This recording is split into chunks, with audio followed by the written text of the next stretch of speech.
আজকের এই কোর্সের মূল পয়েন্ট কি, এখানে আমরা কি কি শিখতে যাচ্ছি বা মূল আলোচ্য বিষয়গুলো কি কি, এটা আমরা একটু ঠিক করি। এখানে আমাদের 5টি এক্সক্লুসিভ সেশনে, আজকেরটা বাদ দিই, টোটাল 6টি সেশনে আমরা শিখতে যাচ্ছি যে কর্পোরেট ট্যাক্সটা আসলে কি, কর্পোরেট ট্যাক্সটার জন্য আমাদের কিভাবে কাজগুলো করতে হয়, কি কোন জায়গা থেকে আমরা কোম্পানি ট্যাক্সের কাজটা শুরু করি, সেক্ষেত্রে আমাদের কোন কোন ডকুমেন্ট গুলো প্রয়োজন হয়। আপনি একটা কোম্পানির সাথে ডিল করবেন, তার কাজটা করবেন, এখন তার আসলে কাজগুলো কি কি আছে, এটা আমাদের জানা। যে আমি কোম্পানির সাথে কি কি আমার কাজ অ্যাজ ট্যাক্স কনসালটেন্ট হিসেবে আমার কি কি কাজ আছে। তার কি টিডিএস কালেক্ট করতে হবে, তাকে উইথহোল্ডিং রিটার্ন দিতে হবে, রিটার্ন তৈরি করতে হবে, এই কাজের সেক্টর গুলোকে আপনার আইডেন্টিফাই করা। দেন আমি যে কাজগুলো করব সেখানে তার কাছে কোন ধরনের ডকুমেন্ট গুলো চাইবো, কারণ আমাদের এই ট্যাক্সের কাজ হয় বেসড অন ডকুমেন্টস। তাহলে ক্লায়েন্টের কাছে আমাদের ডকুমেন্টস চাইতে হবে যে এই ডকুমেন্টস গুলো আপনাকে প্রোভাইড করতে হবে এই কাজটি করার জন্য। সো আমাদের এই বিষয়টি আরেকটি গুরুত্বপূর্ণ ইস্যুস, যে আমরা এই কোম্পানির কাছ থেকে কোন কোন ডকুমেন্ট গুলো কালেক্ট করব, কি কি পারপাজে কোন কোন ডকুমেন্ট লাগবে। যেমন আমি উইথহোল্ডিং রিটার্ন তৈরি করব, তাহলে সেখানে আমার ডকুমেন্ট কি কি প্রয়োজন হবে। আমি কোম্পানির অডিটেড ব্যালেন্স শিট তৈরি করব, ইনকাম স্টেটমেন্ট এবং ব্যালেন্স শিট, সেখানে আমার কোন ধরনের ডকুমেন্ট প্রয়োজন হবে, এই বিষয়গুলো আইডেন্টিফাই করা।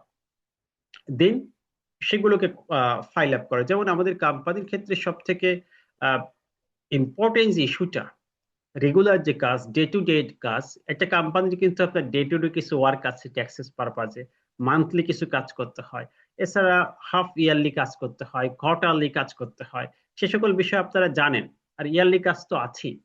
তার মানে কোম্পানির কিছু কমপ্লায়েন্স কিন্তু ব্যক্তি ট্যাক্সের মতো নয় যে বছরে আপনি একটা রিটার্ন সাবমিশন করলেন, মোটামুটি ব্যক্তি ট্যাক্সের কাজটা শেষ হয়ে গেল, না, এভাবে কোম্পানি ট্যাক্সের কাজটা করা সম্ভব না।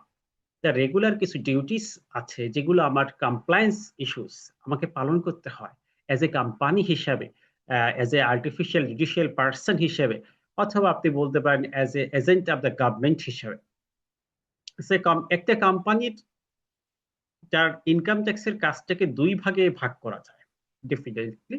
এক নম্বর হচ্ছে তার এক্সপেন্ডিচারের এগেনিস্টে ট্যাক্স কালেকশন, যেটাকে আমরা বলি রেসপন্সিবিলিটি, তার ট্যাক্স কালেক্ট করা। তাহলে একটা কোম্পানি, আপনি চিন্তা করেন, একটা ব্যক্তি যেমন ভাবে ট্যাক্স দেয় যে তার ইনকামের উপর বেসড করে তিনি ট্যাক্স রিটার্ন সাবমিশন করেন, বাট একটা কোম্পানি কি শুধু তার ইনকামের উপর ডিপেন্ড করে ট্যাক্সটা পে করবেন? না, এটা হবে না। একটা কোম্পানির তার ইনকামের উপর ট্যাক্স দিবে, এটা তো স্বাভাবিক একটা প্রক্রিয়া, দিতেই হবে। এর পাশাপাশি তার মোস্ট ইম্পর্টেন্ট যে দায়িত্বটা আছে, সে ট্যাক্স কালেক্ট করবে। কোন জায়গা থেকে কালেক্ট করবে? যেখানে সে এক্সপেন্ডিচার হবে, তার খরচ যেখানে হবে। কর্পোরেট ট্যাক্সের একটা পার্ট হচ্ছে এই টিডিএস কর্তন করা। তাহলে যেখানে তার খরচ আছে, যেমন সে স্যালারি পে করবে, সেকশন 86 অনুযায়ী সেখানে টিডিএসটা কর্তন করে রাখবে। সে বিভিন্ন সাপ্লাইকে বিল পরিশোধ করবে, তাহলে সেকশন 89 অনুযায়ী বিল থেকে টিডিএস কর্তন করবে। সে বিভিন্ন সার্ভিস গ্রহণ করে ফি প্রদান করবে, তাহলে সেকশন 90 অনুযায়ী টিডিএসটা কর্তন করবে। তাহলে এরকম ভাবে কোম্পানি 54টা ব্যয়ের খাত আছে ট্যাক্স আইন অনুযায়ী। এই 54টা ব্যয়ের খাতে যেখানে কোম্পানি ব্যয়গুলো করবে, কোম্পানির ব্যয় বলতে অন্য কোনো পার্টির ইনকাম হবে, সেখান থেকে কোম্পানিগুলো ট্যাক্স কালেক্ট করে রাখবে। এখন কত হারে করবে, কিভাবে করবে, তার একটা প্রসিডিংস আমাদের শিখতে হবে। তাহলে একটা রেসপন্সিবিলিটি, কোম্পানি লাইবিলিটি হচ্ছে ট্যাক্স কালেক্ট করা। এখন ট্যাক্স কালেক্ট করলেই হবে না, এই ট্যাক্স কালেক্ট করার পরে এটাকে চালানের মাধ্যমে জমা দিতে হবে। এখন শুধু চালান জমা দিলে হবে না, তাকে প্রমাণ স্বরূপ যে আমার সঠিকভাবে কালেকশন হয়েছে কিনা, সঠিকভাবে ট্যাক্সটি জমা হয়েছে কিনা, এর প্রমাণ স্বরূপ কোয়ার্টারলি তাকে উইথ হোল্ডিং রিটার্ন দিতে হবে। তাহলে কোম্পানির মোস্ট ইম্পর্টেন্ট যে রিটার্ন গুলো আছে তার মধ্যে 1 নম্বরে আমরা শিখবো হচ্ছে উইথ হোল্ডিং রিটার্ন। এটা কিন্তু কোম্পানির আয়ের সাথে সম্পর্কিত বিষয় না, ইনকামের সাথে সম্পর্কিত বিষয় নয়, বরং এটি হচ্ছে একটা কোম্পানি তার যে খরচগুলো করছে, তার যে ব্যয়গুলো হচ্ছে, মান্থলি যে ব্যয়গুলো হচ্ছে, ইয়ারলি যে ব্যয়গুলো হচ্ছে, প্রত্যেকটি ব্যয়ের এগেনিস্টে as a agent of the government বা withholding entity, tax collector হিসেবে গভর্নমেন্টকে তার ট্যাক্স কালেক্ট করে দিতে হবে। এই যে টাকা ট্যাক্স তিনি কালেক্ট করবেন, উইথহোল্ড করবেন, দেখেন এই জন্য বলা হচ্ছে উইথহোল্ডিং ট্যাক্স, যে টাকার তিনি ট্যাক্স কালেক্ট করবেন সেই টাকাই তিনি গভর্নমেন্ট কোষাগারে জমা দিবেন, সেখান থেকে কম দেওয়ার কোনো সুযোগ নাই, আর বেশি তো সাধারণত দিবেন না। তাহলে এটা হচ্ছে রেসপন্সিবিলিটি। যদি তিনি এই ট্যাক্স কর্তনের দায়িত্ব যেটা তাকে দেওয়া হয়েছে এটা পালন না করেন, তাহলে ওই অংশটুকু ডিসঅ্যালাউ হবে, আইন অনুমোদন করবে না, ওই খরচটা অ্যালাউ করবে না। ধরেন 1 লাখ টাকার একটা বিল কোম্পানিকে সাবমিট করা হয়, কোম্পানি সেখানে ট্যাক্স কর্তন করলো না, উইথহোল্ডিং করলো না, এই দায়িত্ব পালন না করার কারণে ওই 1 লাখ টাকাটা ডিসঅ্যালাউ হবে এক্সপেন্স। আর এক্সপেন্স ডিসঅ্যালাউ মানে হচ্ছে এটা কোম্পানির ইনকাম হিসেবে গণ্য হবে। তাহলে ওই 1 লাখ টাকায় শুধুমাত্র হয়তো 5,000 টাকা ট্যাক্স কর্তন করার কথা ছিল, কিন্তু এই 5,000 টাকা কর্তন না করার কারণে কোম্পানির এই 1 লাখ টাকা ইনকাম হয়ে যাচ্ছে, এবং ইনকামের উপর তার যে রেট 27.5, সেই 27,500 টাকা তার ট্যাক্স হয়ে যাচ্ছে। তাহলে দেখেন কি মারাত্মক ব্যাপার, কি ভয়ঙ্কর ব্যাপার, যে কোম্পানি একটি কমপ্লায়েন্সকে সে মানেনি, সঠিকভাবে পালন করে নাই, প্রতিপালন করে নাই আইনগত, তার জন্য তার জরিমানা কিভাবে হচ্ছে। এটা ছিল তার এক্সপেন্স, কোম্পানি বলছে যে এক্সপেন্স ডিসঅ্যালাউ মানি হচ্ছে কোম্পানির ইনকাম। এটা আইনগত আমাদের, এটাকে অনেকে ব্যাড ল বলে, যে এটা কিভাবে সম্ভব। আপনি এর জন্য হয়তো 5,000 টাকার জায়গায় একটা জরিমানা করতে পারে, যে 5,000 দেন, আবার জরিমানা করে, এরকম বিধান হতে পারে, কিন্তু এক্সপেন্স ডিসঅ্যালাউ হবে।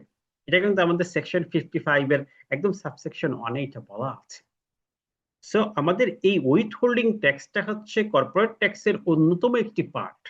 তা আমরা এখানে শিখব যে কিভাবে আমাদের এই উইথ হোল্ডিং রিটার্নটি তৈরি করতে হয়। এরপরে কোম্পানির আরেকটি, এই উইথহোল্ডিং এর পাশাপাশি আরেকটি বিষয় আছে, যেমন এই উইথহোল্ডিং টিডিএস, আরেকটি বিষয় হচ্ছে এআইটি। কোম্পানিকে আমাদের 154 এবং 155 ধারার বিধান অনুযায়ী এআইটি পেইড করতে হয়, এটা আপনাদের জানা আছে, যে কোম্পানি 154 এবং 155 সেকশনের অধীনে অ্যাডভান্স ট্যাক্স পে করে।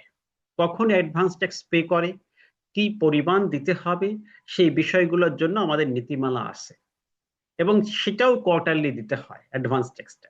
তাহলে কোয়ার্টারলি যেমন উইথহোল্ডিং রিটার্ন সাবমিশন করবে, দেখেন এই টিডিএস কালেক্ট করা এটি হচ্ছে ডে টু ডে ওয়ার্ক বা মান্থলি ওয়ার্কও বলতে পারেন, আর উইথহোল্ডিং রিটার্ন এটা হচ্ছে কোয়ার্টারলি, এআইটি পে করবে এটাও কোয়ার্টারলি। তাহলে কোম্পানির আরেকটি কাজ হচ্ছে তার এআইটি জমা দেওয়া। এআইটি আর টিডিএস এর মধ্যে পার্থক্য হলো, এটা আমাদের একটু বুঝতে হবে, যে টিডিএস হচ্ছে অ্যাজ এ কালেক্টর হিসাবে কোম্পানির রেসপন্সিবিলিটি, সে কালেক্ট করবে তার ব্যয় থেকে। আর এআইটি হচ্ছে কোম্পানি তার ইনকাম ট্যাক্সটা আগে জমা দিবে, সেলফ পে, সে স্বতঃস্ফূর্ত ভাবে গভর্নমেন্ট কোষাগারে জমা দিতে বাধ্য থাকবে। তাহলে যেটা সেলফ পে নিজে জমা দেয় এটাকে বলা হয় AIT, advance income tax paid. এই অ্যাডভান্স ইনকাম ট্যাক্স যেটা পেইড করবে, এটাকে কোম্পানি তার ইনকাম ট্যাক্স থেকে ক্রেডিট দাবি করতে পারবেন। আর যেটা তিনি উইথহোল্ডিং, অর্থাৎ যেটা কালেক্ট করলেন, এটা তো তার ক্রেডিট দাবি করার সুযোগ নাই, এটা হচ্ছে এক্সপেন্স অ্যালাউ করার জন্য। তাহলে টিডিএস কালেক্ট করা, উইথহোল্ড করা, এটা রিজনটা কি, কোম্পানির ওই এক্সপেন্সটা অ্যালাউ হবে। আমার মনে হয় আপনারা বুঝতে পারতেছেন, যে আমি যদি উইথহোল্ড করি তাহলে আমার এক্সপেন্সটা অ্যালাউ হবে, তাহলে আমি আইনগত কমপ্লায়েন্স থেকে মুক্তি পাবো, আমার কোনো এক্সট্রা ডিসঅ্যালাউ হবে না, এক্সট্রা ইনকাম হবে না। আর এআইটি হচ্ছে আমার, আইন বলে দিয়েছে যে প্রিভিয়াস ইয়ারে যদি 6 লাখ টাকার বেশি ইনকাম থাকে কোনো কোম্পানি, তাহলে তাকে এআইটি পে করতে হবে। এবং এআইটি কিভাবে ক্যালকুলেট করবেন, যে আপনার কোম্পানিতে আসলে কত টাকা এআইটি দিতে হবে অথবা দিতে হবে কি না, এটা আপনাকে বের করার একটা প্রক্রিয়া ওদের সেকশন 155-তে বলা আছে। তা এই প্রক্রিয়াটা আমাদের বুঝতে হবে, বোঝার পরে এআইটি শুধু চালান দিলেই আমাদের হয়ে যাবে। এখানে কিন্তু কোনো রিটার্ন নাই, এআইটির জন্য কোনো রিটার্ন জমা দিতে হবে না। আর এই টিডিএস বা উইথহোল্ডিং রিটার্নের সাথে কিন্তু আরো দুইটা রিটার্ন আছে, একটা হচ্ছে সেপ্টেম্বর মাসের, আর আরেকটা হচ্ছে এপ্রিল মাসের। সেগুলো আমরা এই উইথহোল্ডিং রিটার্নের সাথে একসাথে আলোচনা করব। দেন এই কয়েকটি কাজ করার পরে আমাদের মূল ইম্পর্টেন্ট, মূল বেসড যে কাজটি হয়, এটা হচ্ছে একটি ফিনান্সিয়াল স্টেটমেন্ট, অর্থাৎ একটি অডিট রিপোর্ট বা সিএ রিপোর্ট আমরা বলি, সেই রিপোর্টটাকে প্রিপেয়ার করা। এখন আপনার মনে হতে পারে যে সিএ রিপোর্ট, অডিট রিপোর্ট তো অডিটর করবেন, আমার এখানে দায়িত্ব কি? আপনার দায়িত্ব হচ্ছে এই অ্যাকাউন্টিং এবং ট্যাক্স লকে সমন্বয় করা।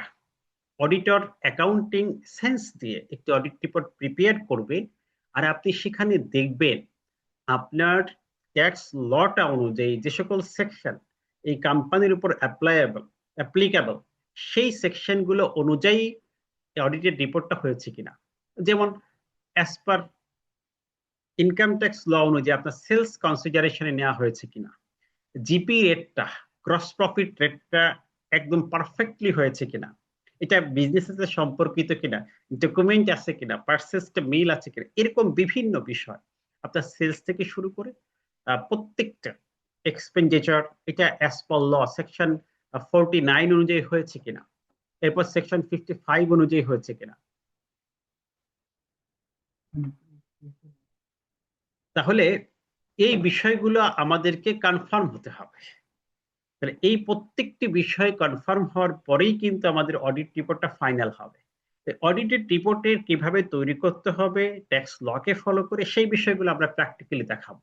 যে একটি যে কোনো অডিট রিপোর্ট আপনার কাছে নিয়ে আসলে আপনি রিটার্ন তৈরি করে দিলেন, কিন্তু পরবর্তী কিন্তু কোয়ারিজ থেকে গেল, তার ব্যাংক ডিপোজিটের সাথে অডিট রিপোর্টের সেলস এর আদৌ সম্পর্ক আছে কিনা, সে যে ভ্যাট রিটার্ন সাবমিশন করছে তার সাথে অডিট রিপোর্টের সম্পর্কটা কি, অ্যাকুরেটলি হয়েছে কিনা, এই বিষয়গুলো আমাদের কনসিডার করতে হবে। তাহলে তো পূর্ণাঙ্গ ভাবে আমি এটাকে দিয়ে সব জায়গায় কাজ করতে পারবো না। সো আমাদের আরেকটি কমপ্লায়েন্স ইস্যু হচ্ছে আমাদের আইনগতভাবে অডিট রিপোর্টটা তৈরি করা, কারণ আমাদের এখন 169-এ এই সেকশনের আন্ডারে বলা হয়েছে কোম্পানি রিটার্নের সাথে এই ডিভিএস সিস্টেমের একটি অডিটেড রিপোর্ট সাবমিট করতে হবে। তাকে বলা হয় document verification code, DVC code. এই কোডটা সম্বলিত একটি ভেরিফাইড অডিটেড রিপোর্ট আপনার প্রিপেয়ার করতে হবে এবং রিটার্নের সাথে সাবমিশন করতে হবে। কোন কর্পোরেট ট্যাক্সের রিটার্ন অডিট রিপোর্টের ছাড়া সাবমিশন করার সুযোগ আইনগতভাবে নাই। So be careful. এখানে আমাদের হতে হবে, যেমন অডিট রিপোর্টটা কিভাবে হচ্ছে। এবং আগে এক সময় সিস্টেম ছিল আমরা অডিটেড রিপোর্ট গুলো চেঞ্জ করতে পারতাম, বাট এখন সেই সিস্টেম গুলো কিন্তু আমাদের নাই। সো অডিট রিপোর্ট তৈরি করার আগে আমাদের এগুলোকে কনসিডার করে দেন ফাইনালাইজ করতে হবে। এই একটা পয়েন্ট। যদি অডিট রিপোর্ট হয়ে যায় তাহলে আমাদের কোম্পানি ট্যাক্স রিটার্ন তৈরি করা easy. As per audit report আমরা কর্পোরেট ট্যাক্সের রিটার্নটা তৈরি করব। তা আমরা আমাদের এই ফর্ম থেকে একদম অডিট রিপোর্ট থেকে কানেক্ট করে যে কিভাবে আমরা ট্যাক্স রিটার্নটা তৈরি করবো, এটা প্রত্যেকটি পয়েন্টে আমরা আলোচনা করব। অর্থাৎ এখানে অডিটেড রিপোর্টেড পোর্শন এবং ব্যাকগ্রাউন্ড সহ কিভাবে আমরা ট্যাক্স রিটার্নে এটাকে কপি পেস্ট করা বলেন বা ট্যাক্স রিটার্নে কিভাবে কানেক্ট করব, সেই বিষয়গুলো আমরা একদম ইন প্র্যাকটিক্যাল এক্সেল ফরম্যাটে আপনাদেরকে দেখাই দেব। যেহেতু কর্পোরেট ট্যাক্স এখনো ফুললি অনলাইন আসে নাই, আগামী দিনে হয়তো বা চলে আসবে, যেটা আমরা দেখতেছি। এরপর কোম্পানি ট্যাক্সের মধ্যে যে কর্পোরেট একটা রিটার্ন আপনি তৈরি করলেন, আপনার কি সকল রেসপন্সিবিলিটি শেষ হয়ে যায়? না। আমরা এই কোম্পানি রিটার্ন গুলো দেখি, এটা রিটার্ন প্রসেসে পড়ে, এটা রিটার্ন অডিটে পড়ে 181 সেকশনে, 182 সেকশনে। এটা অনেক সময় আমাদের অ্যাপিল করতে হয়, অনেক সময় ট্রাইব্যুনাল করতে হয়, এডিআর যেতে হয়, হাইকোর্টে যেতে হয়। অনেক সময় আমাদের এটা রিওপেন হয় 212-তে, আর তারপরে আয়কর গোয়েন্দার মাধ্যমে যায়, ডিজি ইন্সপেকশন হয়, সিআইসি হয়, যেগুলোকে 213 বলা হয়। এই সকল ফাইলে আপনাদেরকে রিওপেন হতে পারে, পুনরায় নিরীক্ষা হতে পারে, স্পেসিফিক কোনো গ্রাউন্ডসে আপনার অ্যাপিলের পরেও, ট্রাইব্যুনাল পরেও আবার রিওপেন হওয়ার নজির আমাদের আছে। সো এই বিষয়গুলোকে কনসিডার করে যে আমি একটা দায়সারা রিটার্ন তৈরি করে দিলাম, হলো না তো। আর রিটার্ন তো সবাই তৈরি করতে পারে, আপনি যে রিটার্নটি তৈরি করবেন সেই রিটার্নটি হবে একটি আইনগত লজিক্যাল রিটার্ন। অর্থাৎ এই রিটার্ন কিসের বেসিসে? Audit report. তাহলে অডিট রিপোর্ট থেকে আমাদের সঠিক করে আসতে হবে।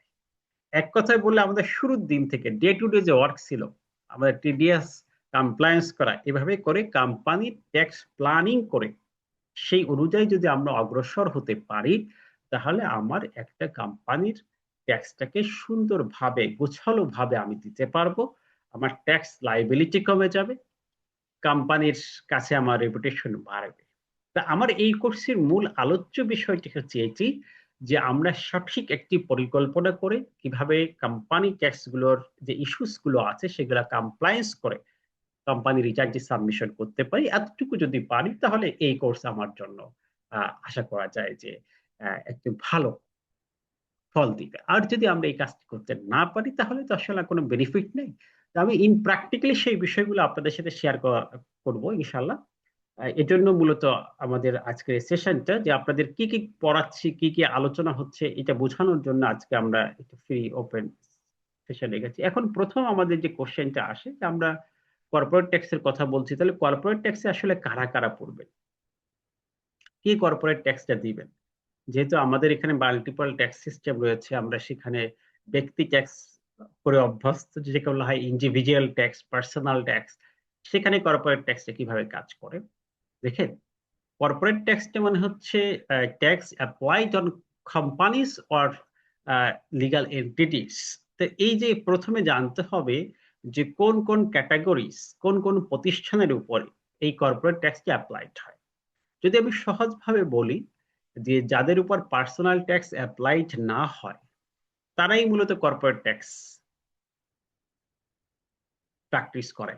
তার মধ্যে যে সকল একদমই ব্যক্তি, স্বাভাবিক ব্যক্তি যার উপর পার্সোনাল ট্যাক্স অ্যাপ্লাই হয়, এরা বাদে আর যতগুলো প্রতিষ্ঠান আছে, যতগুলো কোম্পানিজ আছে, সব কোম্পানির উপরে কর্পোরেট ট্যাক্স অ্যাপ্লাইড হয়। শুধুমাত্র যদি এক কথায় বলি যে প্রোপ্রাইটারের ক্ষেত্রে কর্পোরেট ট্যাক্সটা অ্যাপ্লাইড হয় না, ব্যক্তির ক্ষেত্রে আর অন্য যেমন পার্টনারশিপ ফার্মের ক্ষেত্রেও কিন্তু টিডিএস কালেকশনের বিষয়টা আছে, উইথ হোল্ডিং রিটার্নের বিষয়টা আছে। তার মানে সেখানেও কিন্তু কর্পোরেট ট্যাক্সের অ্যাপ্লাই আছে।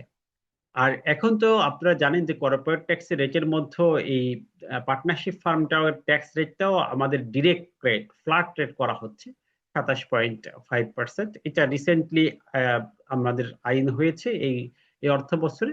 নেক্সট ইয়ার থেকে এটা কার্যকর হবে। এই অর্থ বছরতে কার্যকর হয়ে গেছে, নেক্সট ইয়ারের রিটার্নে আমরা এটা পেয়ে যাব। তাহলে আমাদের এই কোম্পানি এতগুলো ট্যাক্সের মধ্য থেকে আমরা মূলত কর্পোরেট ট্যাক্সটাকেই দেখাতে চাচ্ছি। সেখানে প্রথমত আমি বলেছি যে ব্যক্তি, ফার্ম, অ্যাসোসিয়েশন অফ পার্সন, এই ব্যতীত হিন্দু আনডিভাইডেড ফ্যামিলিস, এরা ব্যতীত আর বাকি যত প্রতিষ্ঠান আছে সকল প্রতিষ্ঠানের উপর কর্পোরেট ট্যাক্স অ্যাপ্লাইড হবে। এটা এটা হোক লিমিটেড কোম্পানি, এটা হতে পারে আপনার পাবলিক লিমিটেড কোম্পানি, এটা হতে পারে কোনো ট্রাস্ট, এটা হতে পারে কোনো ফান্ড, এটা হতে পারে সোসাইটি, এটা হতে পারে ব্যাংক, ইন্স্যুরেন্স কোম্পানিজ, এটা হতে পারে লেজন অফিস, এটা হতে পারে ফরেন কোম্পানিজ। মানে আর যত লিগাল এন্টিটিস আছে সকল এন্টিটিস এর উপরে আমাদের এই কর্পোরেট ট্যাক্সটা অ্যাপ্লাইড হয়। তাহলে আপনি যে প্রতিষ্ঠানে জব করেন বা যে প্রতিষ্ঠানে কাজ করবেন, তারা যদি এরকম কোনো প্রতিষ্ঠান হয়, জয়েন্ট ভেঞ্চার হোক, এনজিও হোক, সোসাইটি হোক, ব্যাংক হোক, কোনো নন প্রফিট হোক, অনেকে এই কথা প্রচলিত আছে যে তারা মনে করে যে আমি নন প্রফিট, প্রফিটেবল অর্গানাইজেশন না, আমি নন প্রফিট, আমি একটা ফাউন্ডেশন, আমার কি ট্যাক্স আছে নাকি, আমি ট্যাক্স রিটার্ন দিব না, এরকম ধারণা অনেকের আছে। বাট আমি প্র্যাকটিক্যালি কথা যখন বলি, ইন প্র্যাকটিস হচ্ছে যে তাদেরকেও কর্পোরেট ট্যাক্সের কমপ্লায়েন্স করতে হয়। হয়তো তার ইনকামের উপর ট্যাক্স অব্যাহতি আছে, এটা আলাদা একটা বিষয়, কারণ আমাদের অব্যাহতি তালিকা আছে, সেখানে আপনি এক্সামশন পাইতে পারেন, বাট আপনার কমপ্লায়েন্স কিন্তু সব করতে হবে। আপনার অডিট রিপোর্ট করতে হবে, আপনার টিডিএস কালেক্ট করতে হবে। কমপ্লায়েন্স ইস্যুতে কাউকে অব্যাহতি দেওয়া হয় নাই। ইনকাম ট্যাক্সও অব্যাহতি থাকতে পারে, ইনকাম ট্যাক্স রিডিউস রেট হতে পারে, এটা আইনগত একটি সুবিধা আপনাকে দেওয়া হতে পারে, কিন্তু আপনার ট্যাক্স কমপ্লায়েন্স থেকে কাউকে অব্যাহতি দেওয়া হয় নাই। না, আপনার উপর কমপ্লায়েন্স ইস্যুটা আছে, আপনাকে কমপ্লায়েন্স করতে হবে। তাহলে আমরা এই সকল প্রতিষ্ঠানের সাথে কাজ করব। এখন কি কি কাজ আমাদের, ওয়ার্কগুলো কি, এগুলোকে আমাদের আগে বুঝতে হবে।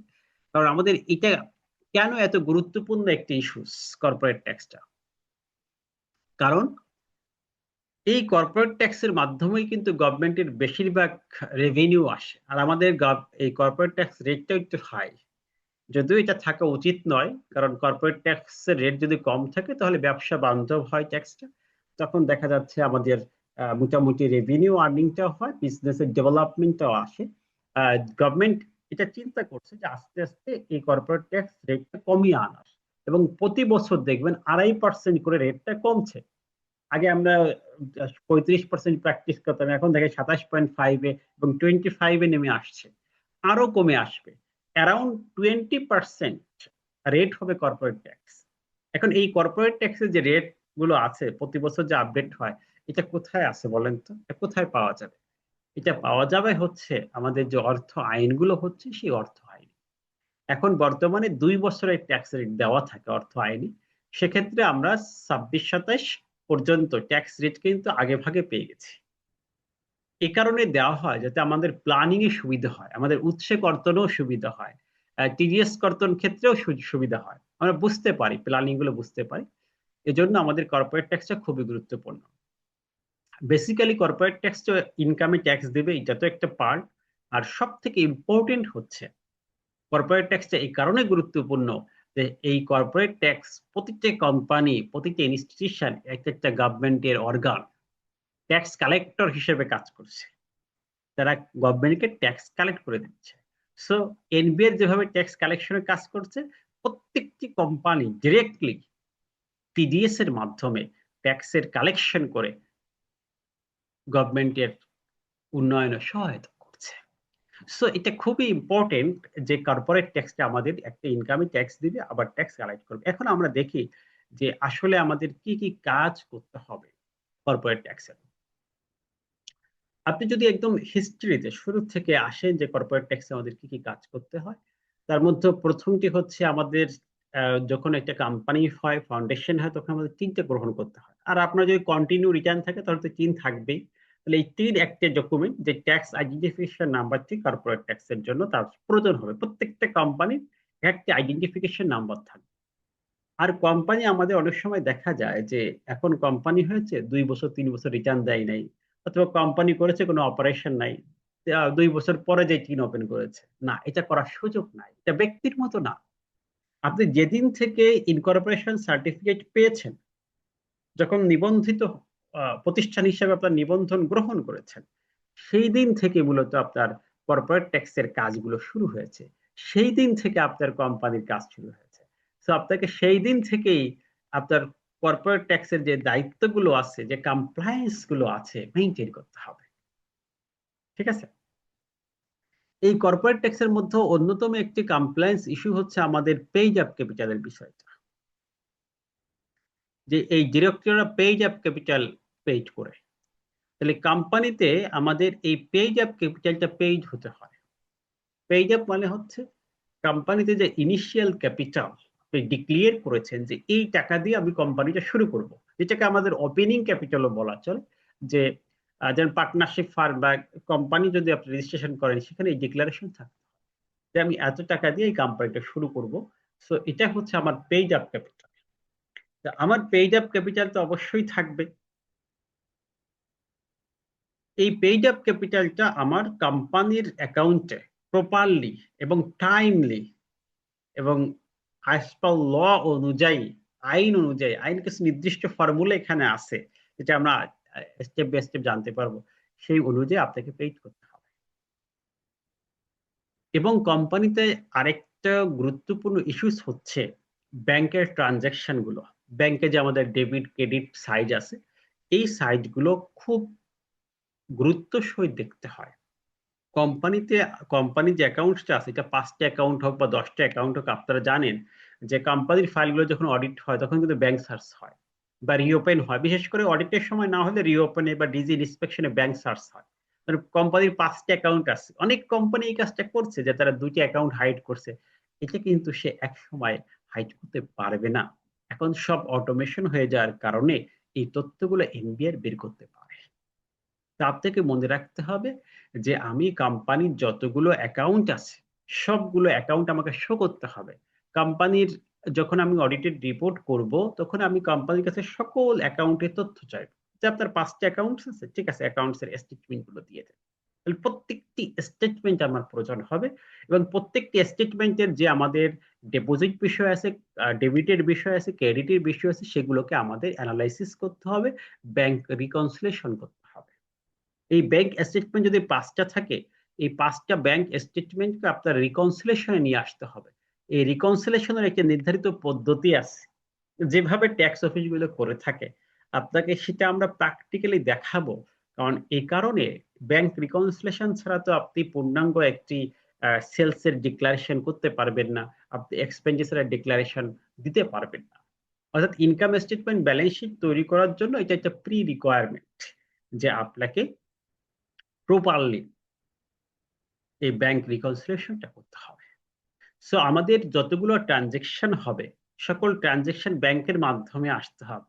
বিশেষ করে আমাদের তো কিছু ট্রানজেকশনের কথা সেকশন 55-এ বলা আছে যে ব্যাংকের বাইরে করলে এটা অ্যালাউই হবে না। যেমন স্যালারি ব্যাংকের বাইরে আপনি দিলে এটা অ্যালাউ হবে না, রেন্ট এটা ব্যাংকের মাধ্যমে দিতে হবে। তাহলে খরচের ক্ষেত্রেও ব্যাংকের কমপ্লায়েন্স গুলো আছে, ইনকামের ক্ষেত্রে তো ব্যাংকের মাধ্যমে আপনার টাকাটা আসে।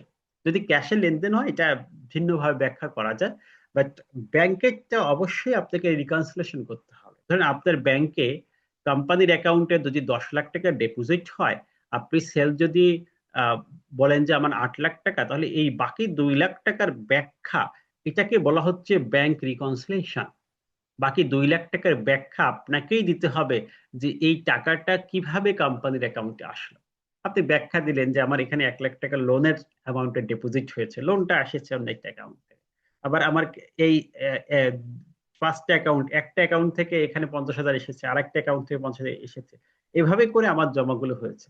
মানে প্রত্যেকটি ট্রানজেকশনের বা আমার capital page of capital in হয়েছে 1 লাখ টাকা, এভাবে করে আপনাকে ব্যাখ্যা দিতে হবে। এই প্রপার ব্যাখ্যা করা, অ্যাড্রেস করা, এটাকে বলা হচ্ছে ব্যাংক রিকনসিলিয়েশন।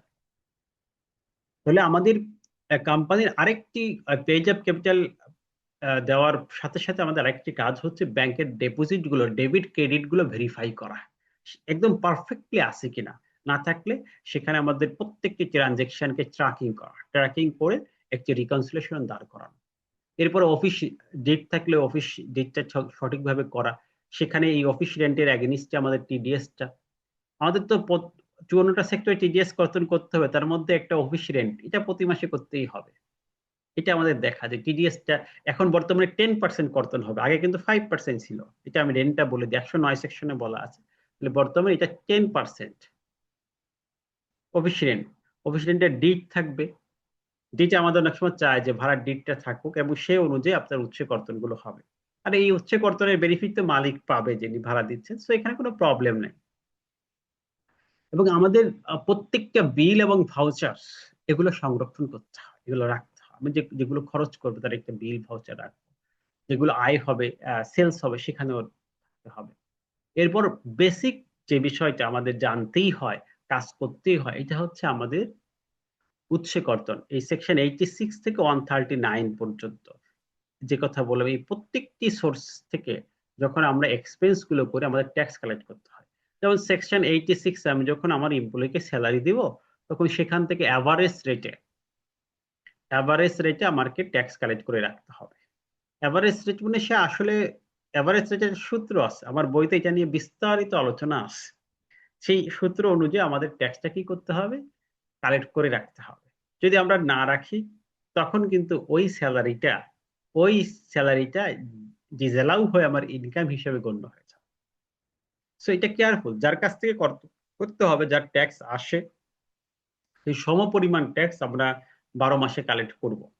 তাহলে এখানে আমাদের কিছু বিষয় আছে, এরকম ভাবে প্রত্যেকটি কাজ আমাদের একদম আইনগত ভাবে পারফেক্টলি করতে হবে। তা না হলে কিন্তু আমাদের এই কর্পোরেট ট্যাক্সের আমরা শুধুমাত্র রিটার্ন তৈরি করলে বা একটা কাজ করলে কিন্তু আমাদের কাজ হয়ে যায় না, পরবর্তীতে জটিলতা আমাদের বাড়তে থাকবে। ঠিক আছে,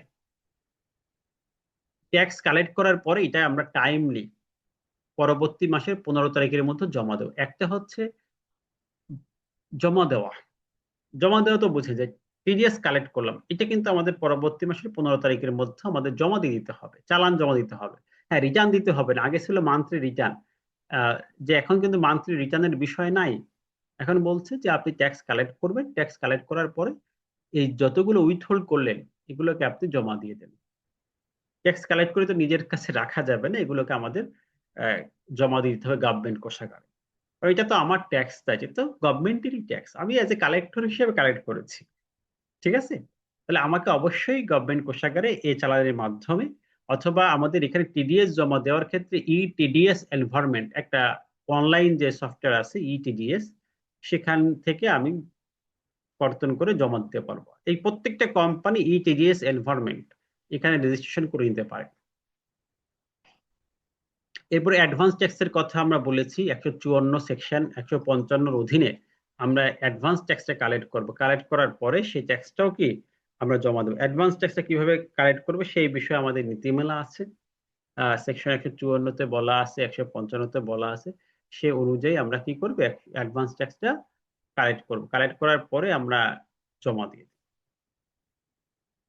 এরপরে আমাদের এমপ্লয়ীদের যে টিডিএস কর্তন করলাম তার একটা সামারি সার্টিফিকেট, তারা ট্যাক্স রিটার্ন জমা দিয়েছে তার একটা সার্টিফিকেট আমাদের এপ্রিল মাসের রিটার্নের সাথে জমা দিতে হবে। ক্লিয়ার? যে এমপ্লয়িরা ট্যাক্স রিটার্ন জমা দিয়েছে তাদের কাছ থেকে, যাদের কাছ থেকে আমরা টিডিএস কর্তন করি বা যে সকল এমপ্লয়ি টি আইন আছে, তারা যে রিটার্ন জমা দিয়েছে প্রমাণপত্র, পিএসআর বলা হয়, পিএসআর আপনাকে দিবে। এটা দিয়ে কিন্তু আপনি এপ্রিল মাসে একটি রিটার্ন তৈরি করবেন। আর একটা হচ্ছে এমপ্লয়িরা যে স্যালারি পায় এই স্যালারি সামারি আকারে আমাদের সেপ্টেম্বর মাসে জমা দিতে হবে। সেপ্টেম্বরের 15 তারিখ এটা আপনি জমা দিয়ে দিবেন, অর্থাৎ অক্টোবরের যে রিটার্ন তার সাথে জমা দিলেও হবে বর্তমান আয় অনুযায়ী। এরপরে অডিট রিপোর্ট প্রিপারেশন, এটা একটা থাকলো, এটা তো অবশ্যই আপনার লাগবে। আর কোম্পানি রিটার্নটা জমা দেওয়া, এই রিটার্ন জমা দিতে গেলে কি কি ডকুমেন্ট লাগবে এটা আগে জানতে হবে, যে ট্যাক্স ডিপার্টমেন্ট কি কি ডকুমেন্ট চায় এই রিটার্নের সাথে। সেই ডকুমেন্ট গুলো প্রপারলি দিয়ে এই কোম্পানির রিটার্নটা জমা দিতে হবে। দেন আপনার কোম্পানির সময় সময় বিভিন্ন নোটিশ আসবে, বিভিন্ন কোয়ারিজ আসবে, অডিট হবে। এই সকল বিষয়গুলোকে আপনার প্রপারলি জানা এবং সেগুলোকে সলভ করা, এই কাজগুলো আমরা একটা কোম্পানিতে করে থাকি। এখন আমরা এক একটা করে একটু আপনাদের ধারণা দিই। আজকে মূলত কি কাজগুলো করি, কিভাবে আপনাদের করতে হবে এই সম্পর্কে তো একটু মেসেজ আমরা শেয়ার করতেছি, যাতে করে আপনার ক্লিয়ার হয়েছে। প্রথম যে রিটার্নটা আমাদের জন্য আসে, এটা হচ্ছে আমাদের এই আইনের 177 ধারায় আমাদের একটা রিটার্ন দিতে হয়, এটা হচ্ছে উৎসে আয়কর রিটার্ন। এই যে উৎসে আয়কর রিটার্নটা আমাদের দিতে হবে, সেই রিটার্নের কিছু নীতিমালা আছে, এটা আমাদের শিখতে হবে। 3টি পয়েন্ট এখানে আমি এনেছি। এটা যে আমরা যতগুলো এক্সপেন্স করব কোম্পানির, যদি আপনি কোম্পানির কোন কোন খাতে এক্সপেন্স হয় এটা প্রিভিয়াস হিস্ট্রি দেখেন, বিশেষ করে কোম্পানির প্রিভিয়াস অডিট রিপোর্টটা দেখেন, আপনার কাছে ক্লিয়ার হয়ে যাবে অডিট রিপোর্টে কোন জায়গায় এক্সপেন্সের বিষয়গুলো থাকে। যেমন একটা আছে কস্ট অফ গুডস সোল্ড বা পারচেস, কস্ট অফ গুডস বা পারচেস কস্ট, ঠিক আছে? এই কস্ট অফ গুডস এটি হচ্ছে কোম্পানির একটা এক্সপেন্সের খাত। যে কোম্পানি পারচেস করে, ইম্পোর্ট করে, ইম্পোর্ট কস্ট এটা তার হচ্ছে খরচের খাত। তাহলে সেখানে ডিএস সঠিকভাবে আছে। যারা ম্যানুফ্যাকচারিং করে তাহলে এখানে কস্ট অফ গুডস, সেখানে এই টোটাল খরচ কত, অর্থাৎ আপনার সেলস থেকে এই খরচের বিষয়গুলো আছে। পারচেস কস্ট কত, কি কি মালামাল কিনেছেন, কি কি খরচ হয়েছে, ডিরেক্ট কস্ট কিগুলো আছে, এই প্রত্যেকটি কস্টের এগেনিস্টে আপনার উৎসে করের বিধান আছে। তাহলে আমাদের প্রথম কনসিডারেশনের বিষয় হচ্ছে পারচেস বা কস্ট অফ গুডস সোল্ড, আপনার ক্রয় মূল্য বা ম্যানুফ্যাকচারিং মূল্য। তাহলে একটা প্রোডাক্ট তৈরি করতে আপনার 10 টাকা খরচ হয়, বা এই বছরে আপনার 10 কোটি টাকা খরচ করেছেন ম্যানুফ্যাকচারিং, তাহলে এই যে 10 কোটি টাকা খরচ করলেন এই প্রোডাক্ট কস্টের জন্য, এই 10 কোটি টাকা যে খরচ হলো আপনার, সেখানে আপনার ব্যয়ের খাত থেকে উৎসে করতে হবে। সেখানে ব্যয় আছে। এক্সপেন্স মানে কি, কোম্পানির যতগুলো এক্সপেন্স আছে সেখান থেকে সেই ট্যাক্স কালেক্ট করেন। তাহলে আপনি র মেটেরিয়াল কিনেছেন, তাহলে সেখানে এক্সপেন্স আছে, সেখান থেকে আপনার ট্যাক্স কালেক্ট করতে হবে, টিডিএস করতে হবে। তাহলে আপনি এখানে বিভিন্ন পারচেস করেছেন, আপনার স্টেশনারি প্রয়োজন হয়েছে, আপনার বিভিন্ন ধরনের কস্টিং হয়েছে, এই প্রত্যেকটি কস্টিং এর এগেনিস্টে আপনার টিডিএস কালেক্টের দায়িত্ব আছে। এটা একটা দেখবেন, আপনি প্রিভিয়াস অডিট রিপোর্টে যাচাই করবেন তার কস্ট অফ গুডস সোল্ড বা কস্ট অফ প্রোডাক্টস, প্রোডাকশন অথবা ম্যানুফ্যাকচারিং কস্ট অথবা পারচেস কস্ট অথবা import cost, as per nature অনুযায়ী এই কোম্পানির তার কস্টের গুলো কি কি আছে, ডিরেক্ট কস্টের মধ্যে কি কি আছে, অর্থাৎ সেলস এর পরে তার কি কি কস্ট আছে জিপির আগে। এই সেলস থেকে এই কস্ট অফ প্রোডাকশন বা কস্ট অফ প্রোডাক্ট বা পারচেস কস্ট যে নামেই আমরা অবহিত করি না কেন, এই কস্টটা বাদ দেওয়ার পরে আমাদের জিপি বের হয়, গ্রস প্রফিটটা বের হয়। তাহলে আমরা প্রথমে সেলস এর সাথে তো আর টিডিএস কালেকশনের বিষয় নাই, এই কস্ট অফ গুডস এর সাথে, কস্ট অফ প্রোডাকশনের সাথে অথবা পারচেজের সাথে টিডিএস কালেকশনের বিষয়টা আছে। এটা আমরা আগে আইডেন্টিফাই করি যে আমার এই প্রোডাকশন খরচগুলো কি কি আছে, আমার পারচেস কস্ট গুলো কি কি আছে, সেখানে টিডিএস এর বিষয়গুলো আছে কিনা, থাকলে কত হারে কর্তন হবে, কিভাবে কর্তন হবে, সেই বিষয়গুলোকে আইডেন্টিফাই করা। সেকেন্ডলি, আমার খরচের মধ্যে আরেকটা খরচ হচ্ছে অ্যাডমিন কস্ট। এটা সবার আছে। যেমন যারা সার্ভিস প্রোভাইডার তাদের কস্ট অফ পারচেস বা কস্ট অফ গুডস এটা না থাকতে পারে, কিন্তু অ্যাডমিন কস্ট সকল কোম্পানি আছে, কারণ কোম্পানিতে অ্যাডমিনিস্ট্রেটিভ ফাংশন ছাড়া তো সে বিজনেস করতে পারে না। তাহলে আরেকটা কস্ট হচ্ছে অ্যাডমিন কস্ট, এটা হচ্ছে সকল কোম্পানি, সকল সার্ভিস যারা প্রোভাইড করে তাদের জন্য আছে। তাহলে এটা থাকবেই, এটা মাস্ট। তাহলে আমাদের, আর এই কস্টে কিন্তু সবার জন্য না, যারা প্রোডাক্ট নিয়ে বিজনেস না করে, অনলি সার্ভিস প্রোভাইড করে, তাদের জন্য কস্ট অফ গুডস সোল্ড বা পারচেস কস্ট যা থাকবে না। কিন্তু অ্যাডমিন কস্ট সকল কোম্পানির জন্য, সকল প্রতিষ্ঠানের জন্য আছে।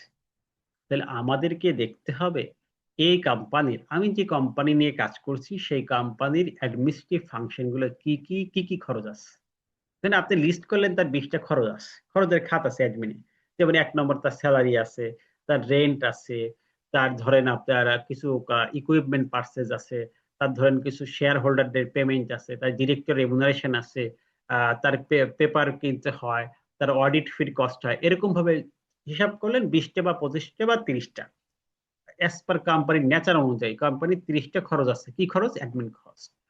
অ্যাডমিন কস্টের মধ্যে এখানে কোন কোন কস্টের এগেনিস্টে, কোন এক্সপেন্সের এগেনিস্টে টিডিএসটা অ্যাপ্লিকেবল হবে, ট্যাক্স কর্তনটা অ্যাপ্লিকেবল হবে, এটা আইডেন্টিফাই করা। কারণ আমরা দেখছি 54টা খরচের ক্ষেত্রে আমাদের টিডিএস কালেকশনের বিষয় আছে।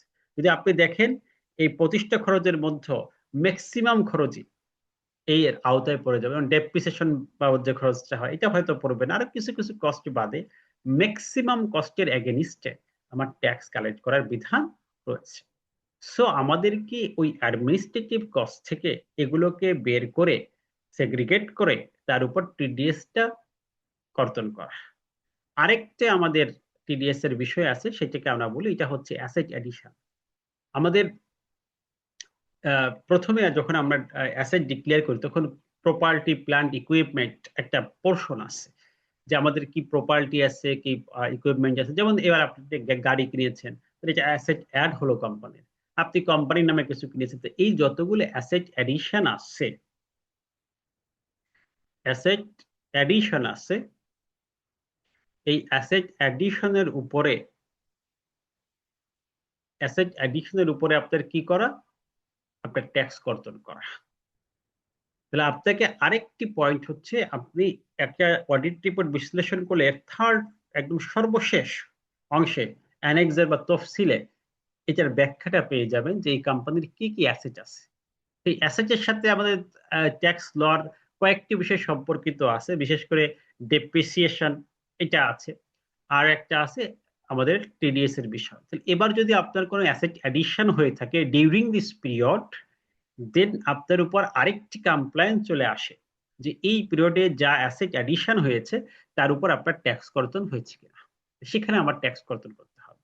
তাহলে আমরা একটা কোম্পানির যদি অ্যাকাউন্টকে বিশ্লেষণ করি, তাহলে দেখি এই 3টে এক্সপেন্সের এগেনিস্টে তার টিডিএসটা কালেক্ট করতে হয়।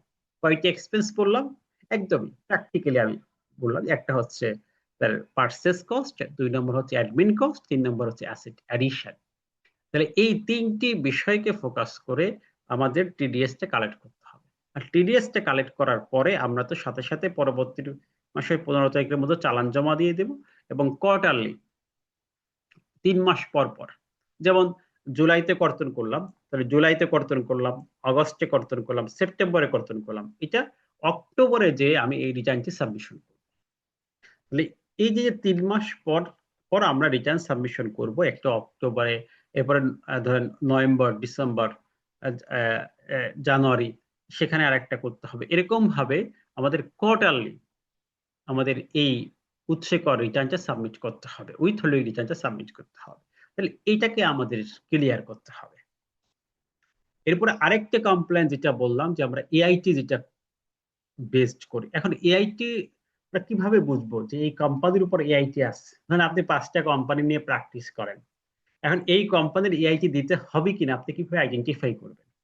এটা আইডেন্টিফাইয়ের উপায়টা আমাদের সেকশন 54-তে একটা বলছে, 55-তে একটা বলছে। 54-তে বলছে যে হবে কিনা এটা দেখবেন যে প্রিভিয়াস ইয়ারে তার ইনকাম কত। যদি 6 লাখ টাকার বেশি থাকে তাহলে তার উপর অ্যাপ্লিকেবল হবে, কিন্তু আপনার কোম্পানির উপর 6 লাখ টাকার বেশি থাকা সত্ত্বেও আসবে কিনা এটা ডিপেন্ড করবে একটা ক্যালকুলেশনের উপর। এই ক্যালকুলেশনটা আমাদের 155-তে স্পষ্ট করা আছে। এই ক্যালকুলেশনটাকে বলা হয় যে আপনার যে গ্রস ট্যাক্স আছে এবং আপনার যে টিডিএস এর যে ডিফারেন্স, এটা হচ্ছে এআইটির বেস হবে। অর্থাৎ আপনি দেখলে যে এই কোম্পানির, আমি তো প্রথমে ট্যাক্স বের করবেন, ট্যাক্স বের করে একটা অ্যামাউন্ট পাবেন পেবল ট্যাক্স, যে কয় টাকা ট্যাক্স পে করতে হয়। আর আরেকটা বিষয় দেখবেন টিডিএস, কোম্পানির টিডিএস কত। তাহলে এই পেবল ট্যাক্স থেকে যদি দেখেন টিডিএস 75% বা অ্যাডভান্স ট্যাক্সে টিডিএস এর মাধ্যমে 75% কালেক্ট হয়ে যায়, তার মূলত অ্যাডভান্স ট্যাক্স প্রয়োজন নাই। আর যদি দেখেন না তার টিডিএস এর মাধ্যমে টোটাল ট্যাক্সের 75% কাভার হয় না, তাহলে তার উপর অ্যাডভান্স ট্যাক্স কর্তন করতে হবে সিস্টেম অনুযায়ী। তো এই একটা লজিক আপনি মনে রাখবেন যে এই কোম্পানির আমার অ্যাডভান্স ট্যাক্সের কমপ্লায়েন্সটা করতে হবে কিনা। প্রথম শর্ত কি দেখবেন, 6 লাখ টাকার উপরে ইনকাম আছে কিনা। যদি দেখেন যে না প্রিভিয়াস ইয়ারে 6 লাখ টাকার উপর ইনকাম আছে, তার মানে ধরে নিবেন এই কোম্পানির অ্যাডভান্স ট্যাক্স আছে। সেকেন্ডলি আরেকটা বিষয় কনসিডার করবেন যে তার পেবল ট্যাক্স কত ছিল, তার টিডিএস কত ছিল। তাহলে এই পেবল ট্যাক্স থেকে ধরেন পেবল ট্যাক্স আছে 10 লাখ, তাহলে টিডিএস থেকে 8 লাখ টাকা কালেক্ট হয়ে গেছে, তাহলে তার অ্যাডভান্স ট্যাক্স পে না করলেও সমস্যা নেই, কারণ 75% তার তার থেকে 85% কালেক্ট হয়ে গেছে, বেশি হয়ে গেছে, অসুবিধা নাই। কিন্তু যদি দেখেন তার ট্যাক্স 10 লাখ, টিডিএস এ কালেক্ট হয়েছে 5 লাখ, তার মানে তার অবশ্যই অ্যাডভান্স ট্যাক্স পে করতে হবে। অথবা টিডিএস নাই, কালেক্টই হয় নাই, অর্থাৎ এই টিডিএস বলতে তার অ্যাডভান্স ইনকাম ট্যাক্সটাও কালেক্ট হয় নাই, তাহলে তাকে অবশ্যই দিতে হবে। এই বিষয়টা অ্যাডভান্স ট্যাক্সের বিষয় আপনি একটু নোট রাখেন, সেকশন 154 এবং 155 এটা একটু দেখবেন আপনাদের, তাহলে এই বিষয়টা আশা করছি ক্লিয়ার হয়ে যাবে। আমি একটা লজিক বললাম, ইন প্র্যাকটিক্যাল লজিকটা বললাম।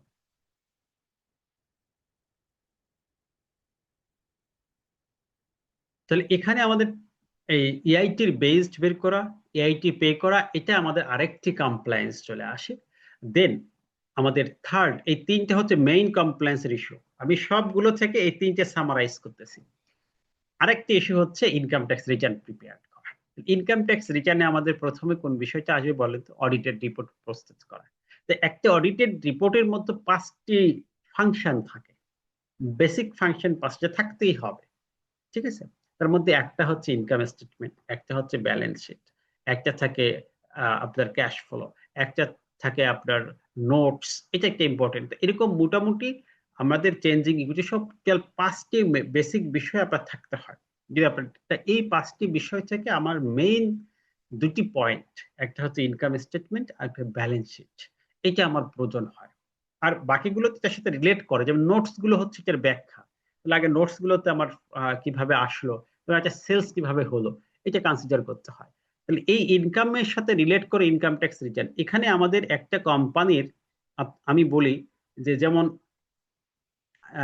ব্যক্তির ক্ষেত্রে আমরা 13টা হেডস ইনকাম দেখি, কোম্পানির ইনকাম হেডস কি 13টা নয়? যেমন কোম্পানির ইনকাম হেডস এর মধ্যে স্যালারি নাই, স্বামী স্ত্রী আয়ের অংশ নাই, এরকম। তাহলে কোম্পানির ইনকাম হেডস কোনটা এবং তার উপর কিভাবে ট্যাক্সটা অ্যাপ্লাইড হয় এটা বের করতে হবে। কোম্পানির মিনিমাম ট্যাক্সের একটা ইস্যুস আছে, ন্যূনতম কর দেয়, অনেকে এটাকে টার্ন ওভার ট্যাক্স বলে, ঠিক আছে? এই টার্ন ওভার ট্যাক্সটাও আমাদের ক্যালকুলেটেড একটা গুরুত্বপূর্ণ ইস্যুস। ইনকাম ট্যাক্স রিটার্নে যখন আমরা ট্যাক্স ক্যালকুলেশন করি, তখন এই কোম্পানির টার্ন ওভার ট্যাক্স বা মিনিমাম ট্যাক্সের বিষয়গুলো চলে আসে, কোম্পানির অ্যাডভান্স ট্যাক্সের বিষয়গুলো চলে আসে, কোম্পানির রেগুলার ট্যাক্সের বিষয়গুলো চলে আসে। আবার কোম্পানির কিছু স্পেসিফিক ট্যাক্স আছে, রিডিউস ট্যাক্স আছে, কিছু স্পেশাল ট্যাক্স আছে, সেই বিষয়গুলো আসে। এই অনেকগুলো ট্যাক্সের বিষয়কে মাথায় রেখে আমাদের কোম্পানির ট্যাক্সটা নির্ধারণ করতে হয়। এছাড়াও কোম্পানির ডিফার্ড ট্যাক্স আছে, অ্যাকাউন্টিং এর সাথে ট্যাক্স ল এর সাথে আমাদের কিছু পার্থক্য আছে। এই পার্থক্যগুলোর কারণে আমাদের ট্যাক্স লাইবিলিটি ক্রিয়েট হয় অনেক সময়। সো সেখানেও আর একটা ইস্যুস আছে, সেগুলোকে আমাদের ইনকামের পার্ট থেকে আমাদের ট্যাক্সের ক্যালকুলেশনের বিষয় আছে। অ্যাসেটের পার্ট থেকে আমাদের যে অ্যাসেট ব্যালেন্স শিট, যেটা সেখানে আমাদের অ্যাসেট অ্যাডিশন, লাইবিলিটিস, এই বিষয়গুলো খুবই ইম্পর্টেন্ট। পেয়েবল, রিসিভেবল, এই বিষয়গুলো আমাদের চলে আসে। এজন্য আমাদের প্রথমত বুঝতে হবে যে একটা কোম্পানির অ্যাকাউন্টস কিভাবে করব। এটা কিন্তু আহ, আমার একদম ফরম্যাট দেওয়া আছে, আপনাদের ইন প্র্যাকটিক্যালি দেখাবো যে একটা কোম্পানির অ্যাকাউন্টস কিভাবে হয়। যদি আমি আপনাদের সাথে এগুলো একটু শেয়ার করে দেখাই, আপনার বিষয়গুলো ক্লিয়ার হবে। যে এমনি বললে তো হবে না যে একটা কোম্পানির অ্যাকাউন্টস আমরা কিভাবে আসলে তৈরি করব। এখানে আমাদের কিছু এক্সাম্পল আছে যে কিভাবে কোম্পানির অ্যাকাউন্টসটা তৈরি করবো, তারপরে তো রিটার্ন। এই কোম্পানির অ্যাকাউন্টস তৈরির থেকে কিছু বেসিক বিষয় আছে।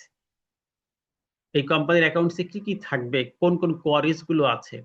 এই যে, যেমন এই কোম্পানির অ্যাকাউন্টস তৈরি করতে গেলে আমাদের এই যে ফিনান্সিয়াল পজিশন বের করতে হয়, ইনকাম স্টেটমেন্ট বের করতে হয়, চেঞ্জিং ইকুইটি থাকে, ক্যাশ ফ্লো থাকে, নোটস টু দ্য অ্যাকাউন্টস। এই মৌলিক পাঁচটি বিষয়কে ঠিক রাখতে হয় এই অডিট রিপোর্টে। তাহলে আমাদের ইনকাম স্টেটমেন্টে আসলে কোন কোন পার্টিকুলার্স গুলো থাকে, এগুলো কিভাবে আমরা আইডেন্টিফাই করব, কিভাবে উল্লেখ করব। যেমন প্রথম আপনার কোয়ারিজ হতে পারে যে আমি একটা কোম্পানি সেলস কিভাবে দিই। আমার ব্যাংকে 10 কোটি টাকা ডিপোজিট হয়েছে এই অর্থ বছর, আমি কি 10 কোটি টাকায় সেলস দিব নাকি কম বেশি হবে? এই সেলস ভিত্তিক কি কম, একটা কোম্পানিতে যখন অডিট করে তখন এনবিআর কিভাবে সেলস বের করে, সেলস এস্টিমেটিং করে, প্রাক্কালন করে, এই সকল বিষয়ে আপনার কোশ্চেন আসতে পারে। সো এই সকল বিষয় তো কোশ্চেনেবল ম্যাটার অবশ্যই, এবং এনবিআর এগুলোকেই দেখে। এগুলোকে আমাদের ফিক্সড করা যে আমরা কিভাবে এই এক একটা অডিট রিপোর্ট তৈরি করব। ওই অডিট রিপোর্টে আসলে কোম্পানির এনবিআর কি কি কোশ্চেন গুলো করে সেগুলোকে আমাদের বলা হয় যে আগের থেকে প্রিপারেশন হওয়া, যাতে আমাদের পরবর্তীতে কোশ্চেন হলে আমরা জবাব দিতে পারি। এবার আপনাকে প্রথম প্রশ্ন করবে যে ইনকাম স্টেটমেন্টে যে আপনার সেলস এটা কি কারেক্টলি হয়েছে কিনা, আপনার টার্নওভারের সাথে, আপনার ব্যাংকের সাথে, আমার ভ্যাট রিটার্নের সাথে আপনার সেলস এর মিল আছে কিনা, আপনি যে খরচগুলো করেছেন খরচগুলো সঠিক কিনা। এরকম এনবিআর প্রায় আমি 9টি প্রশ্ন দিয়েছি, এই 9টি প্রশ্ন এখান থেকে করে থাকে আপনার যে অডিটের রিপোর্ট সেখান থেকে। কারণ যতগুলো অডিট হবে, যতগুলো ভেরিফাই হবে, এটা রিওপেন হোক, সব কোশ্চেন কিন্তু অডিট রিপোর্টের নোটস থেকে হবে। আপনার ইনকাম ট্যাক্স রিটার্ন থেকে ডিরেক্ট কোনো কোশ্চেন হবে না। আর ইনকাম ট্যাক্স রিটার্নটা based on audit report. So আমাদের এই অডিট রিপোর্টটা আমাদের করা, যে আমি যে খরচগুলো দিয়েছি এই এক্সপেন্স গুলো ব্যবসায়ের সাথে সম্পৃক্ত কিনা। আমার আইনে নির্ধারিত করা আছে যে আপ্যায়ন খরচ কত দিব, গাড়ি ক্রয় করলে খরচ কিভাবে দিব, এরকম নির্ধারিত লিমিটেশন দেওয়া আছে সেকশন 55-এ। এর বাহিরে খরচ হলে আমার ডকুমেন্ট থাকলেও এটা আইন ডিসঅ্যালাউ করবে। রয়্যালিটি ফি বাবদ কত খরচ হবে, এখানে আইনের সেকশন 55 সঠিকভাবে কমপ্লায়েন্স হয়েছে কিনা, এরপর আমার উৎসে কর্তন হয়েছে কিনা, আমি যে লাইবিলিটি প্রদর্শন করেছি এটা যুক্তিসঙ্গত কিনা, সেখানে আমার ডকুমেন্ট আছে কিনা, আমি যে বলেছি পেয়েবল, আমি যে বলেছি রিসিভেবল, এটা সমর্থনে আসলে ডকুমেন্ট আছে কিনা, ব্যাংকিং ট্রানজাকশন আছে, এরকম নানাবিধ কোশ্চেন শুধুমাত্র অডিট রিপোর্টের মধ্যেই আছে। সো আমাদেরকে এমন একটি অডিটেড ব্যালেন্স শিট তৈরি করতে হবে ইনকাম ট্যাক্স রিটার্ন করার পূর্বে, যাতে করে এই কোয়ারিজ গুলোর প্রপার আনসার, জবাব আমার কাছে থাকে। কারণ আমাদের তো পরবর্তীতে এই কোশ্চেনের আনসার গুলোকে দিতে হবে। আপনি যদি ইনকাম ট্যাক্স কনসালটেন্সি করতে চান, কনসালটেন্ট হতে চান, অবশ্যই এই ব্যবসা সম্পর্কে আপনার ওই বিজনেসম্যান থেকে বেশি ধারণা থাকতে হবে। কারণ কোয়ারিজ হলে আপনাকে জবাব দিতে হবে। ওই অ্যাকাউন্টেন্ট যিনি যিনি অডিটেড সিএ রিপোর্ট করেছে তিনি তো হিয়ারিং এ যাবেন না, আমরা হিয়ারিং এ যাই, আমাকে জবাব দিতে হয় কিভাবে আসলো ব্যাখ্যা দেন। আমি বললেন তো আমি তো অ্যাকাউন্ট বুঝি না, অডিটর করেছেন, এটা কি হবে? হলো না। আমাকে এটা প্রপারলি অ্যাড্রেস করতে হবে অ্যাজ পার ট্যাক্স ল অনুযায়ী। এরকম বিভিন্ন আমাদের কোশ্চেন গুলো আছে, এই প্রত্যেকটা পয়েন্ট একদম বাংলা ভাষায় আলোচনা করেছি। যেমন আমি দেখাই যে আমি কিভাবে সেলসটা দিব, সেলস দেওয়ার ক্ষেত্রে আমার ডকুমেন্ট কি, প্রক্রিয়া কি, এক্ষেত্রে এনবিআর কিভাবে সেলস নির্ধারণ করে, এই প্রত্যেকটা পয়েন্ট আমি এখানে আলোচনা করেছি। যে আমি বিক্রয় বা টার্নওভার কিভাবে কোম্পানি নির্ধারণ করবো, এটার পদ্ধতিগুলো কি কি। এটা শুধু এখানে না, আপনি যদি আমাদের অডিট ম্যানুয়াল যেটা আছে এটা পড়েন, তাও বুঝতে পারবেন যে আমার এটার সাথে সম্পর্ক। তাহলে আমরা এভাবে করে একটা অডিটেড ব্যালেন্স শিট তৈরি করব যাতে আইনগত ভাবে হয়, আইনের সাথে সামঞ্জস্য রেখে। আমি এই কথাটাই আপনাদের বোঝাতে চাচ্ছি যে আমাদের অডিটেড রিপোর্টটা হবে এমন একটি রিপোর্ট যাতে আমরা বুঝতে পারি যে এটা একটা এনবিআর কোশ্চেন করলে আমরা আগে ভাগে প্রিপারেশন থাকবে যে আমরা জবাব দিতে পারি। সো আমাদের এখানে 3 নম্বর যে কাজটি আছে,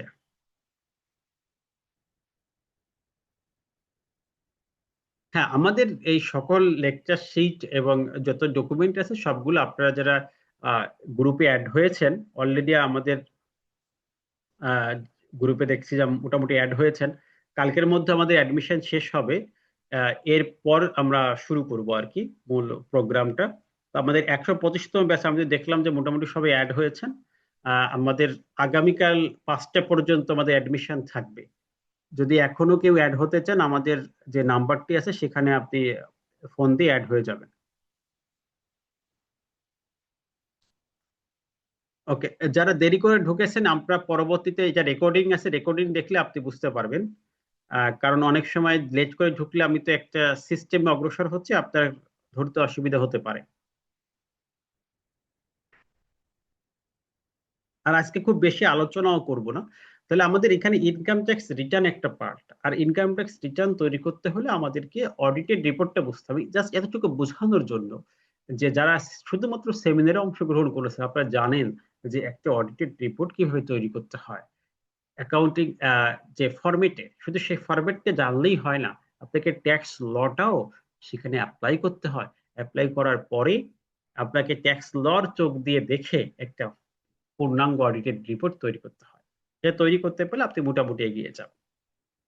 এরপরে ইনকাম ট্যাক্স রিটার্নের কর্পোরেট ট্যাক্সের ক্ষেত্রে 8টি হেডস অফ ইনকাম আছে, এই সম্পর্কে আপনার ধারণা থাকবে।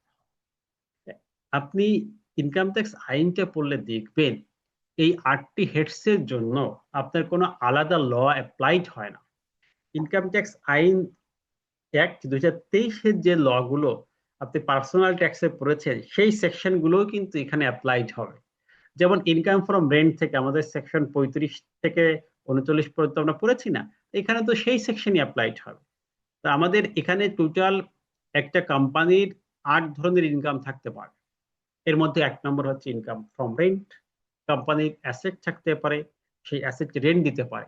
কোম্পানি গাড়ি থাকতে পারে, রেন্ট দিতে পারে। তাহলে এখানে রেন্ট আবার 2 প্রকার, একটা হচ্ছে গৃহ সম্পত্তি আর একটা হচ্ছে আদার্স প্রপার্টি।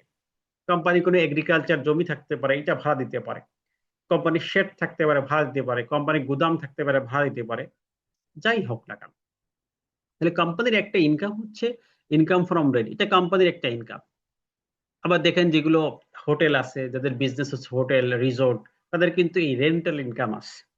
সে এই সকল কোম্পানির কিন্তু একটা হেডস আছে ইনকাম ফ্রম রেন্ট। এই রেন্টের উপর আমাদের সবসময় রেগুলার ট্যাক্স অ্যাপ্লাইড হয়, যেটা হচ্ছে ফ্ল্যাট রেট আমাদের কোম্পানির ক্ষেত্রে 27.5 অথবা 25% অ্যাজ পার ল অনুযায়ী যেটা আসে। এরপর agriculture income, income from business, এটা তো সবারই সব কোম্পানি থাকবে, বিজনেসও থাকবে মেইন। এর পাশাপাশি অন্য হেডসও ইনকাম থাকতে পারে, যেমন ক্যাপিটাল গেইন ইনকামটা, এটা কিন্তু আমাদের 7ম তফসিলে আমাদের যে স্পেশাল রেট দেওয়া আছে এটা অ্যাপ্লাইড হবে। আবার কোম্পানির কিন্তু অনেক কোম্পানির মেইন ইনকামের পাশাপাশি নন অপারেটিং কিছু ইনকাম থাকে, বিজনেসের পাশাপাশি আদার্স ইনকাম থাকে। এখন এই অনেক সময় দেখা যাচ্ছে মূল ইনকাম একটা হয়েছে, আদার্স ইনকাম এর কারণে অনেক তারতম্য দেখা যাচ্ছে যে কোম্পানির ব্যবসায় লস হয়েছে কিন্তু অন্য একটা ইনকাম আছে। এখন এই ব্যবসায়িক লস অন্য ইনকামের সাথে আবার সমন্বয় করার বিধান আছে কিনা, বা কিভাবে এটা সমন্বয় করবে, এই সকল নানাবিধ ইস্যুস কিন্তু আছে। এটা আমাদের যদিও সেকশন 70-তে বলা আছে, আপনারা একটু দেখবেন, সেকশন 70 বলে রাখলাম, এরপর আমরা ক্লাসে এটা বিস্তারিত আলোচনা করব। ওকে, এবার কোম্পানির ফিনান্সিয়াল অ্যাসেট থেকে ইনকাম হয়, এটা অনেক কোম্পানির হয়। আদার সোর্স থেকে ইনকাম আছে, তারপর ফরেন ইনকাম আছে কোম্পানির। আরেকটা হচ্ছে ট্যাক্স এক্সামটেড ইনকাম আছে, আমাদের ষষ্ঠ তফসিলে অনেকগুলো ইনকামের কথা বলা আছে যেগুলোর সাথে ট্যাক্স এক্সামটেড সম্পর্ক, মানে তার উপর ট্যাক্স আরোপিত হয় না, এরকম কিছু ইনকাম কোম্পানির থাকতে পারে। আর কোম্পানির কিছু রিডিউস ইনকাম আছে, অর্থাৎ এই বিজনেস ইনকামের মধ্যে কিছু কিছু বিজনেস আছে যেগুলো মিনিমাম ট্যাক্সের ইনকাম, কিছু কিছু বিজনেস আছে যেগুলো রিডিউস রেটের ইনকাম, মানে রেটটা কমানো হয়েছে। যেমন গার্মেন্টস, নিটওয়ার গার্মেন্টস এর ক্ষেত্রে আমাদের 12% রিডিউস রেট। কোম্পানি যদি মিউচুয়াল ফান্ড থাকে সেখান থেকে ইনকাম হলে সেই অ্যাসেট ম্যানেজার যে ইনকামটা আছে অ্যাসেট ম্যানেজমেন্ট কোম্পানি তার উপর 15% রেট। এরকম বিভিন্ন সুযোগ সুবিধা এক একটা কোম্পানির নেচার অনুযায়ী কিন্তু আছে। তো সেই বিষয়গুলো আমাদের জানতে হবে। এই কোম্পানির 8টি হেডস আছে, এই 8টা হেডস কে অ্যানালাইসিস করে সেখান থেকে আমাদের কোন ইনকামে কোন কি পরিমাণ ট্যাক্স অ্যাপ্লাইড হয় এটাকে আইডেন্টিফাই করতে হবে। সব ইনকামের উপর যে একই রকম ট্যাক্স হয় বিষয়টা এরকম নয়। তাহলে এই কোম্পানির এই ইনকাম থেকে ট্যাক্স গুলোকে বের করা, যে কোন ইনকামের এগেনিস্টে কোম্পানি কত টাকা ট্যাক্স হয়। এক নম্বর হচ্ছে ওই অ্যাকাউন্টিং সিস্টেমে সেলস নির্ণয় করা। সেলস নির্ণয় করার পরে এই বিজনেসের যেমন সেলস নির্ণয় করা, সেলস নির্ণয় করার পরে ডিডাকশন গুলো, খরচগুলো বাদ দেওয়ার পরে নেট ইনকামটা বের করা। এই প্রত্যেকটি হেডস থেকেই কোম্পানির নেট ইনকাম বের করতে হবে। এই নেট ইনকামের উপর কোম্পানির ট্যাক্স আরোপিত হবে। সেই ট্যাক্সটা আরোপিত হওয়ার পরে তখন কোম্পানি চিন্তা করবে তার যে ট্যাক্স হলো সেখান থেকে তার কোনো ছাড় আছে কিনা। কারণ কোম্পানির কিন্তু রিবেট নাই, কিন্তু সিএসআর আছে।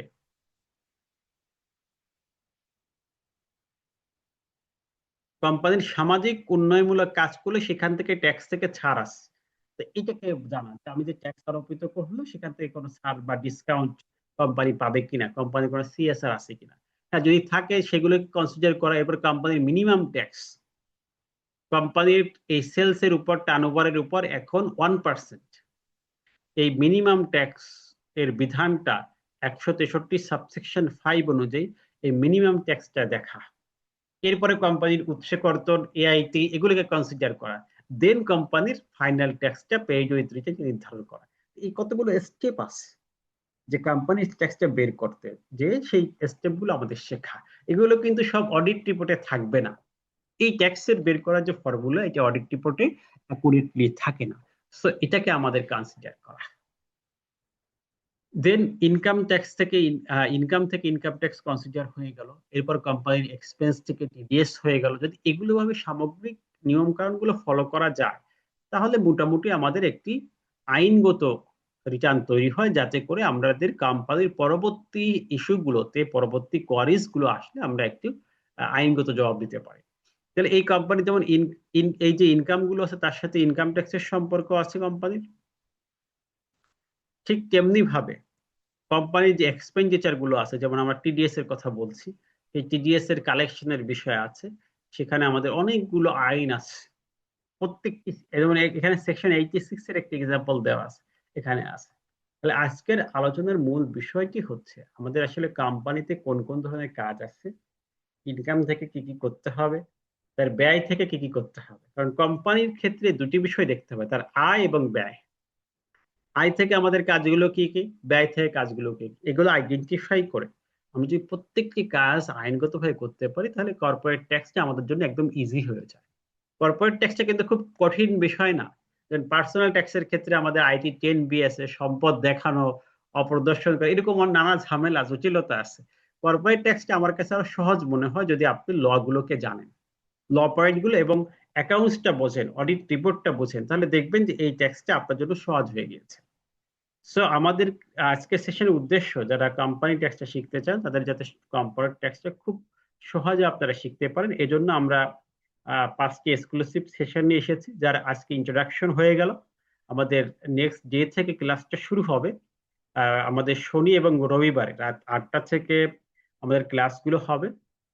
এখনো যারা রেজিস্ট্রেশন করেন নাই, আমাদের রেজিস্ট্রেশনের জন্য আমাদের যে নাম্বারটা আছে, রাহেন ভাই আমাদের অ্যাডমিশনে আছে, কালকে পর্যন্ত সুযোগ আছে, এরপরে আমরা আর নিব না, কারণ আমাদের মোটামুটি পার্টিসিপেন্ট চলে আসছে।